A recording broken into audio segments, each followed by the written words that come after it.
আসো খেলা হবে, পালাবো না। কথা বলেন না কেন, ঠিক কিনা? আসো খেলা হবে, পালাবো না। প্রয়োজনে ফখরুল সাহেবের বাসায় গিয়ে উঠবো। সব পালানেওয়ালা যারা বড় বড় গলায় কথা বলছে ওরা কিন্তু পালাইয়ে গেছে, নামগন্ধ পর্যন্ত নাই। ইন্ডিয়াকে বলবো, যদি আমার বাংলাদেশ বিরুদ্ধে কোনো ষড়যন্ত্র করো, আমার তাওহীদি জনতা তোমাদেরকে দাওয়াত দিবার সাইজ করার জন্য প্রয়োজনীয় উপযুক্ত ব্যবস্থা আমরা নিব। জোরে বলুন ঠিক কিনা? তারপর আমার বাংলার মাটি, 1 ইঞ্চি মাটি আমরা কাউকে দখল করতে দিব। ওই যে একটা আছে মলম বেচে, মলম, এই মলম বেচেন না, সে একবার এই পাশে দৌড় দেয় আবার ওই পাশে দৌড় দেয়। হ্যাঁ, যে কোন ফাঁকলে ধরছে? আমার বাংলাদেশের পাবনা তো মনে হয় চিকিৎসা করা সম্ভব। আমার ভাইরা, আমরা চাই না সাম্প্রদায়িক দাঙ্গা লাগুক, আমার দেশের মধ্যে কোনো ক্ষতি হোক, কোনো আক্রমণ হোক, কিন্তু যদি গায়ে পড়ে কেউ ঝগড়া লাগতে চায়, আমার বাংলাদেশের মা বোনদের উপর আঘাত করতে চায়, আমার বাংলার স্বাধীনতায় হস্তক্ষেপ করতে চায়, তাহলে যেরকম কুকুর সেরকম, এতে বলে ফেলেছে, যেরকম কুকুর সেরকম। এই তরুণরা, তোমরা কি রাজি আছো আমার দেশের জন্য লড়াই করতে? কারা কারা জি হাত তুলে দেখাও, নারায়ে তাকবীর। আমার প্রিয় ভাইয়ার, এই জন্য আল্লাহ তাআলা কোরআনে পাকে বারবার আমাদেরকে বলেছেন, তোমাদের জন্য কোনো ভয় নাই, তোমাদের জন্য কোনো চিন্তা নাই, তোমাদের জন্য কোনো পেরেশানি নাই, কারণ তোমরা ঈমানদার, তোমরা আমি আল্লাহ তাআলার বন্ধু, তোমাদেরকে আমি আল্লাহ বন্ধু বলে বরণ করে নিলাম। আল্লাহ যাদের বন্ধু হয়ে যায় তাদের দুনিয়া আখিরাতে কোনো ভয় নাই, কোনো পেরেশানি নাই, ঠিক কিনা? এই জন্য আল্লাহর বন্ধু হতে আমরা রাজি আছি না নাই? আজকের দুনিয়াতে মুসলমান কিন্তু অভাব নাই বন্ধু। সারা দুনিয়াতে মুসলমানের সংখ্যা হলো প্রায় 250 কোটির মতো। আলহামদুলিল্লাহ, 250 কোটি মুসলমান সারা দুনিয়াতে পাওয়া যায়। আর এই 250 কোটি মুসলমান থাকার পরও ফিলিস্তিনের মা বোনদের উপর অত্যাচার নির্যাতন কিন্তু চলছে। আমার মুসলিম যুবকদেরকে ধরে ধরে ইহুদিরা হত্যা করতেছে, আল্লাহর পবিত্র ঘরে ঢুকে ঢুকে তারা মুসলমানদেরকে মারতেছে। আমরা চোখের দৃশ্যগুলি দেখি আর চোখের পানি আমরা রাখতে পারি না। আমাদের মনে চায় আমার বন্ধু ফিলিস্তিনের ভাইদের পাশে দাঁড়াই, মা বোনদের পাশে আমরা দাঁড়াই। আমাদের বলতে মনে চায়, বিশ্ব মুসলিম নেতারা কিসের ভয় তোমরা করো? শুধুমাত্র চোখটা রাঙায়া বাতিলদেরকে হুমকি দাও, ইসরায়েলের বেঈমানরা পালাবার জন্য গর্ত খুঁজে পাবে না, ঠিক কিনা? কিন্তু আমার বন্ধু বিশ্ব মুসলমানদেরকে ভাগ করে রেখেছে আজকে ইহুদিরা। দেখেন না, আমরা মুসলমান যারা আছি আমাদের মধ্যে একই প্ল্যাটফর্ম নাই। আমাদের মধ্যে টুপি দিয়ে আলাদা করে দিয়েছে, টুপি দিয়া পাগড়ি দিয়ে আলাদা করে দিছে। অথচ আমরা মুসলমান সব হলাম এক আল্লাহর গোলাম। আমাদের মাওলা কয়জন? সবাই বলেন কয়জন? আমাদের নবী কয়জন? আরো জোরে কয়জন? আপনি যে আল্লাহকে মানেন আমিও সে আল্লাহকে মানি, আমি যে নবীকে মানি আপনিও সেই নবীকেই মানেন। আমি যেই কোরআনের আয়াতগুলি মেনে চলার চেষ্টা করি আপনিও সেই কোরআনের বিধানকে মেনে চলার চেষ্টা করেন।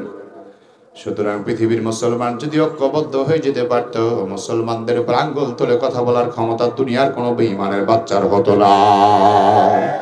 এই জন্য সর্বন্ধ মুসলমান শুধু নামে হলে হবে না, কেন এখন নামের মুসলমানের অভাব নাই। মুসলমান আছে সত্য, কিন্তু 5 ওয়াক্ত নামাজের মধ্যে ওনাকে হাজিরা পাওয়া যায় না, ঠিক কিনা? অনেক মুসলমান এমন পাওয়া যায় ফজরের নামাজ তো পড়েই না, জোহরের নামাজও পড়ে না, মাগরিবে পড়ে না, এশার নামাজও পড়ে না। সময়টা হেলায় হেলায় কাটিয়ে দেয়, দুপুর বেলা খেলায় ধুলায় কাটিয়ে দেয়, ঘুমায় আর বিশ্রামের মধ্যে সময়টা কাটিয়ে দেয়। আমার বন্ধুগণ, আবার মুসলমানের মধ্যে এমন অনেক মুসলমান আমাদের মধ্যে পাওয়া যায়, রমজান মাসে রোজা আমরা রাখতে চাই না, পর্দা আমরা করতে চাই না, শরীয়ত আমরা মানতে চাই না। আবার একদল আছে বন্ধু শরীয়ত ওরা মানে না, ওরা মারেফাত মানে।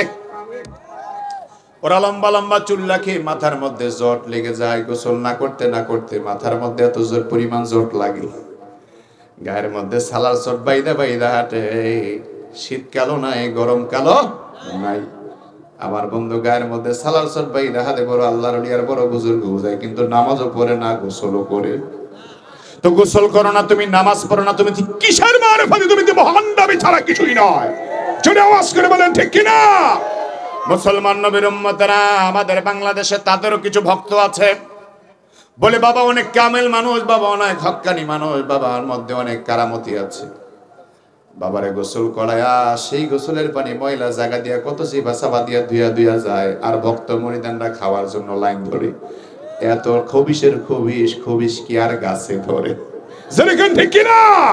এই জন্য আমার ভাইয়েরা, হাক্কানি পীর মাশায়েখদেরকে আমাদের শ্রদ্ধা আছে, ভালোবাসা আছে।